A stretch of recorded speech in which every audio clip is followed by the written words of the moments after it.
Visakhapatnam steel plant మీద చంద్రబాబు నాయుడు గారు అనుచిత వ్యాఖ్యానాలు చేశారు. దీన్ని ఖండిస్తున్నాం. ఇది చాలా దుర్మార్గమైన చర్య. ఉద్యోగులు పనిచేయడం లేదు, పనిచేయకుండా జీతాలు ఇవ్వాలా.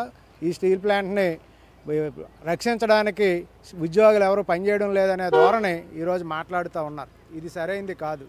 ఈరోజు ఉద్యోగుల యొక్క కష్టంతో విశాఖ స్టీల్ ప్లాంటు ఈ స్థాయిలోకి వచ్చింది.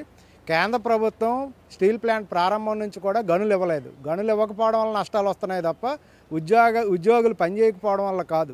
ఈరోజు ఇంకా శంకుస్థాపన చేయలేని మిట్టల్ స్టీల్ ప్లాంట్కి గనులు ఇచ్చారు. 20 ఏళ్లుగా ఉత్పత్తి చేస్తున్న విశాఖ స్టీల్ ప్లాంట్కి ఎందుకు మైనింగ్ ఇవ్వడం లేదనేది చంద్రబాబు నాయుడు గారిని ప్రశ్నిస్తున్నాం. ఎన్నికలకు ముందు టెంట దగ్గరకు వచ్చి భారీ బహిరంగ సభలో ఆయన మాట్లాడారు.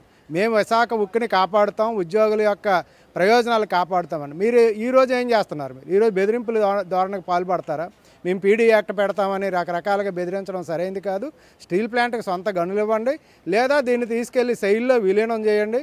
విలీనం చేస్తే లక్షల లాభాలు తీసుకొచ్చి ఈ ప్రభుత్వానికి బోల్డ్ డివిడెంట్లు కట్టే స్థాయి ఈరోజు విశాఖపట్నం స్టీల్ ప్లాంట్కి ఉంది. కానీ దీన్ని ప్రైవేటీకరణ చేయాలనే ఉద్దేశంతో ఈరోజు చంద్రబాబు నాయుడు గారు వ్యవహరిస్తున్నట్టు అర్థమవుతుంది. ఎన్నికల ముందు ఒక మాట, ఎన్నికల తర్వాత ఒక మాట అనేది చంద్రబాబు నాయుడు గారి నైజం. ఆయన అనేక సార్లు ఇటువంటి వ్యవహారాలు నడిపారు. కాదు ఇది సరైనది కాదని విశాఖ ప్రజలు తగిన బుద్ధి చెప్తారని తెలియజేస్తున్నారు.